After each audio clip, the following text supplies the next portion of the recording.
Hello friends, welcome to home food recipes. આજે આપણે બનાવીશું મકર સંક્રાંતિ માટે બિલકુલ બજાર જેવી જ ક્રિસ્પી તલની ચીક્કી. જો તમારી ચીક્કી જાડી પતલી કે પછી પોચી બનતી હોય અને આવી પરફેક્ટ શેપની ના બનતી હોય તો આ વિડીયોને અંત સુધી જોવાનું બિલકુલ ના ચૂકતા. ફક્ત 2 જ સામગ્રીથી આ ચીક્કી બની જાય છે અને તમે જોઈ જ શકો છો કે કેટલી ક્રિસ્પી બની છે. પરફેક્ટ ગોળનો પાયો કરવાની રીત જોઈ લેશો તો તમારી પણ ચીક્કી આવી જ ક્રિસ્પી અને આટલી જ પરફેક્ટ બનશે. તો ચલો આ તલની ચીક્કી કેવી રીતે બનાવવી એ જોઈ લઈએ. તો સૌથી પહેલાં તો આપણે તલ શેકી લઈશું. તો અહીંયા મેં 200 ગ્રામ જેટલા તલ લીધા છે અને તલને આપણે એક વખત ચાળીને લેવાના છે. એમ તો એ મશીનથી ચેક કરેલા ચોખ્ખા જ આવતા હોય છે, તેમ છતાં પણ એકવાર એને મેં ચાળી જ લીધા છે. હવે આ તલને આપણે ધીમા તાપે 3થી 4 મિનિટ માટે ક્રિસ્પી થાય ત્યાં સુધી શેકી લઈએ. જો આ સ્ટેપ તમે સ્કીપ કરી દેશો તો તમારી ચીક્કી ક્રિસ્પી પણ નહીં બને અને ચવળ થઈ જશે, એટલે સતત હલાવતા રહીને એને શેકી લેવાની છે. તો 2 થી 3 જ મિનિટમાં આપણા તલ જે છે એકદમ સરસ ક્રિસ્પી શેકાઈ ગયા છે. તલ ચેક કરવા માટે 2-4 તલ તમારે ખાઈ જોવાના છે, એટલે ખબર પડી જશે કે શેકાઈ ગયા છે. તો હવે આ તલને આપણે એક ડીશમાં કાઢીને ઠંડા થવા દઈશું. તો એક સ્ટેપ આપણો કમ્પ્લીટ થઈ ગયો છે. હવે બીજા સ્ટેપમાં તમારે પ્લેટફોર્મ પર આ રીતનું એક બટર પેપર 4 બાજુથી સેલો ટેપ ચોંટાડીને તેલથી ગ્રીસ કરી લેવાનું છે. કારણ કે ગોળમાં તલ ઉમેર્યા પછી થોડી સ્પીડ રાખવાની હોય છે, એટલે પછીથી સમય નહીં મળે.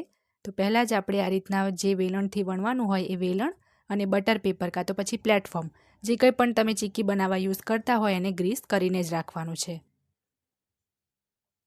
હવે સેમ પેનમાં આપણે 150 ગ્રામ જેટલો ગોળ ઉમેરવાનો છે. અહીંયા મેં દેશી ગોળ લીધો છે, એટલે 200 ગ્રામ તલની સામે 150 ગ્રામ જ ગોળ લીધો છે. જો તમે આ રીતનો જ્યુસી દેશી ગોળ ના લેતા હોય અને કોલ્હાપુરી કે પછી બીજો કોઈ પણ ચીક્કીનો ગોળ લેતા હોય તો 200 ગ્રામ તલની સામે ગોળ પણ તમારે 200 ગ્રામ જ લેવાનો છે. હવે સતત હલાવતા રહીને ગોળને આપણે પહેલાં તો ઓગળવા દઈશું. તો ગોળ આપણો આ રીતના ઓગળે એટલે એમાં અડધી ચમચી ઘી ઉમેરીશું. ઘી ટોટલી ઓપ્શનલ છે, એનાથી ચીક્કી ક્રિસ્પી નહીં બને, પણ ચીક્કી ઉપર થોડી શાઇનિંગ સારી દેખાશે, એટલે જો ઘી સ્કીપ કરવું હોય તો પણ કરી શકાય. તો થોડા બબલ્સ આવે ત્યાં સુધી ગોળને કૂક થવા દેવાનો છે. 2 થી 3 મિનિટ પછી આ રીતના ગોળમાં થોડા બબલ્સ આવવા લાગ્યા છે. હજી ગોળ આપણો પાક્યો નથી, તેમ છતાં પણ હું તમને ચેક કરીને બતાવું છું. તો આ રીતના વાટકીમાં થોડું પાણી લઈને ગોળના ટીપા એડ કરીને 10 સેકન્ડ એને ઠંડુ થવા દઈશું. ત્યાં સુધી ગોળને હલાવતા રહેવાનું છે. તો 10 સેકન્ડ આપણો ગોળ ઠંડો થાય પછી આપણે એને ચેક કરવાનો છે. તો આ રીતના ગોળને બહાર કાઢીને જોવાનો છે કે ક્રિસ્પી થઈને તૂટે છે કે નહીં. તો જો આ રીતના ગોળમાં તાર ખેંચાય છે. જો ભૂલથી તમે આ રીતનો તાર ખેંચાતો હોય ને એમાં તલ ઉમેરી દેશો તો ચીક્કી ઢીલી અને ચવળ દાંતે ચોંટે એવી બનશે. તો હજી લાલ થાય ત્યાં સુધી ગોળને કૂક થવા દેવાનો છે. સરસ આ રીતનો ગોળ લાલ કલરનો થઈ જાય એટલે આપણે એને ફરીથી ચેક કરવાનો છે. તો ફરીથી સેમ એ જ રીતે વાટકીમાં થોડો ગોળ એડ કરીને આપણે પાણીની અંદર ગોળને ચેક કરવાનો છે. તો 10 સેકન્ડ ઠંડુ થાય ત્યાં સુધી ગોળને સતત હલાવતા રહેવાનું છે, જેથી નીચેથી બળી ના જાય. તો 10 સેકન્ડ જેવી થઈ જાય એટલે ગોળને આ રીતના બહાર કાઢીને આપણે એને તોડી જોવાનો છે. તો જુઓ, તરત જ આપણો ગોળ તૂટી જાય છે, મતલબ કે પાયો સરસ થઈ ગયો છે. એટલે ગેસ બંધ કરી દઈશું અને 1 ચપટી જેટલો હવે એમાં સોડા ઉમેરીશું. સોડા પણ ટોટલી ઓપ્શનલ છે, નહીં ઉમેરો તો ફક્ત ગોળ અને તલમાંથી પણ આ ચીક્કી એટલી જ ક્રિસ્પી બને છે. પણ સોડા જો ઉમેરતા હો તો ગેસ બંધ કરી સૌથી છેલ્લે જ ઉમેરવો, કારણ કે એનાથી પણ કલર એનો વધારે ડાર્ક થવા લાગશે. તો હવે એમાં બધા જ શેકેલા તલ આપણે ઉમેરી દઈએ અને હવે એકદમ ફટાફટ આપણે આ મિશ્રણને મિક્સ કરી લેવાનું છે. આ રીતનું સરસ મિક્સ થઈ જાય એટલે હવે આપણે બટર પેપર જે ગ્રીસ કરીને રાખ્યું હતું એની ઉપર આ મિશ્રણ એડ કરી દઈશું. જો બટર પેપર ના હોય તો ડાયરેક્ટ પ્લેટફોર્મને પણ ધોઈને ચોખ્ખું કરીને તમે એના પર પણ મિશ્રણ એડ કરી શકો છો. તો 2 હાથ પાણીવાળા કરીને આ રીતના બની શકે એટલું આપણે એને ફેલાવી દેવાનું છે. પાણીવાળા હાથ કરશો તો હાથમાં થોડું ઓછું ગરમ લાગશે. હવે જે વેલણ આપણે ગ્રીસ કરી હતી એની મદદથી સરસ આપણે બધી બાજુથી એને વણી લેવાનું છે. ક્યાંય પણ વેલણ ઓછી વધારે નથી ફેરવવાની, એક સરખી જ વેલણ ફરે એનું ધ્યાન રાખવાનું છે.